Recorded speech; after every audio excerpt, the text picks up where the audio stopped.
I have to follow that. Thank you, ladies and gentlemen, members of the committee. My name is Ryan Fagg, and I'm a 35-year-old married father of 4 children. My family and I live in Plainfield, Indiana. I also happen to be an 8-year member of the International Brotherhood of Electrical Workers, Local 481. I really appreciate the opportunity to speak to you today. My hope is that I can provide you with a real-life workers' perspective on project labor agreements and prevailing wage laws, which seem to have become another convenient political target for radical right-wing conservatives.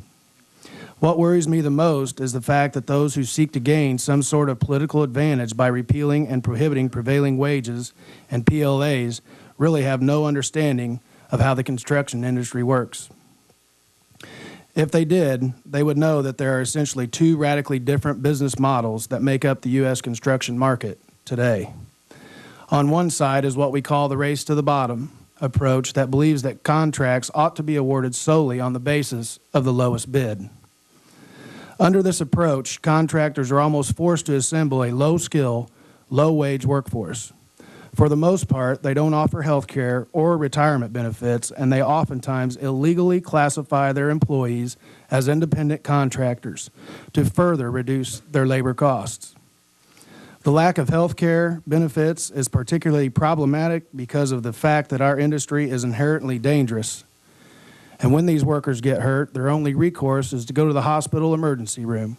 And that uncompensated care gets passed on to us in the course of higher health care costs and higher taxes. The contractors with whom I work, on the other hand, subscribe to a business model that is explicitly structured to protect long-held community standards and develop the skilled workforce of the future. I would submit to this committee that those are values that are critically important to people in my state of Indiana, as well as our entire nation. We have a critical need to jumpstart our economy and begin the process of transforming it for sustained prosperity and growth in the 21st century. With that being said, PLAs and prevailing wage laws are proven and invaluable tools. In the case of PLAs, they are tools that have been utilized by many profit-oriented and cost-conscious companies such as Toyota, Walmart, and an increasingly large portion of America's utility industry. These companies understand the value associated with the efficiencies produced by the safest, most highly skilled and productive workforce in the world. They also understand that these policies oftentimes create pathways for Americans of all walks of life to pursue a career in the skilled trades. I can attest to that fact. I have been through a 5-year apprenticeship program that has given me the ability to provide a comfortable middle-class life for my family. And that training has made me infinitely more productive than an electrician that has not received such training. That sometimes gets lost in the debate surrounding these issues. Labor cost in construction are wages times hours worked, and it's the hours that determine if a project comes in on time and under budget. I would hope that politicians of all stripes would finally decide to put these kinds of politically motivated attacks aside and choose to respond to the demands of Americans like me to focus their efforts entirely on creating jobs and turning this economy around. I cannot stress to you all enough that politics do not pay a mortgage or put food on anyone's table. And ladies and gentlemen, people in my line of work are struggling to put food on the table.